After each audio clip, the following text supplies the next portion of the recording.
So my first story time. It's my first ticket. Me and my buddy John went to go pick up a couple of our other buddies to go hotbox at one of our favorite spots. It's called the S Curves. So we start smoking, you know, having a good time, and then we see the headlights pull in, and we're like, "Fuck!" And then he turns on the big stupid fucking mirror light, and he's like, "What are you kids doing?" And me and the driver, we froze. We couldn't say a word. And then after a couple minutes, one of the kids in the back finally speaks up, and he's like, "Officer, we're smoking. I apologize." And during all this is happening, I'm sitting there playing with my fidget spinner in my pocket. I had a fidget spinner way before everybody else did. Everyone called me stupid, and they blew up. It was just kind of funny. But the officer sees that I was supposedly putting something in my pocket. And he's like, "I saw you put that in your pocket." I'm like, "Officer, look, it's just my fidget spinner. I didn't put anything in my pocket." He's like, "Oh, yeah, yeah, very funny. Pull out your pockets and, flip them inside out." And I had no problem doing that because I didn't think I had anything in my pockets. So I do that, and then there's this bag that comes out of my pocket. And a little bit of backstory between this bag. Earlier that day, I was walking down the road, and I saw a pill in a bag. And I was like, "What the fuck?" So I picked it up, and I went home, and I looked it up. And it wasn't anything like super bad or like dangerous, but it was still a controlled substance. And at that point, I forgot to just throw it away or dispose of it. And so when I saw that bag come out of my pocket, my fucking heart started beating 1,000 seconds, 1,000 beats per second. I was mortified because I knew that that was a controlled substance, and that just took the severity of this situation up tenfold. So somehow, over the course of him sitting there, I managed to get that pill out of the bag, and I somehow get it behind my phone case, or behind in my phone case behind my phone. And then I pick up the bag. I'm like, "Officer, I'm putting this on the dash so you can see that I'm doing it, so you're not thinking I'm doing anything, funky." And then I take my phone and I place it in a way on the dash that they'll never pick it up to look for the car.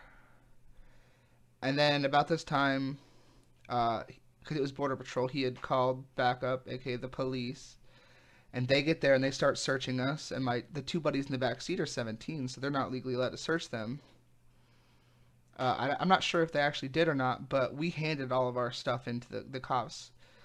When he got there, anyways. So like we didn't have anything, but he didn't search them, so we could have hid all the stuff on our younger friends, but we didn't do that. And so they search us. It's cold as fuck. We're outside, and it's dark. It's we're by the water, the breeze. We're in shorts. We're all freezing. And then they finally get over with the search. They take all our shit. The cops write me and the driver our tickets. And then the border patrol guy's like, "Hey, you're not driving this car. You guys got to call for rides." So our two younger buddies, they get a ride, and me and the driver, we call my roommate, and she comes gets us. And oh my god, that's a whole other story. She told us from the get go just to come back to the apartment and smoke there, so we didn't get in trouble, or so nothing like this happened, which is fucking hysterically funny. So we have to call her to come pick us up, and she does without a problem. But she's making fun of us the whole time there. So me and the driver could have gotten a lot of trouble because they were 17. The cops could have hit us with endangering the welfare of a child because technically they're underage. So, but they didn't. They didn't want to ruin our lives. They said. So I at least give them props for that. They could have really fucked us hard there.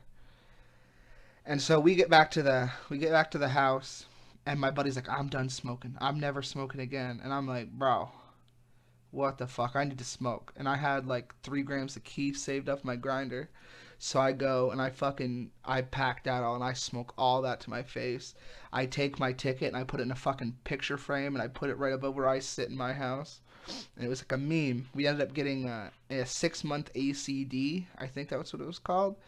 And what that was is if we didn't get in trouble for the law for 6 months, it was cleaned off our record and nothing we were, it was gone. It was expunged. It was forever gone.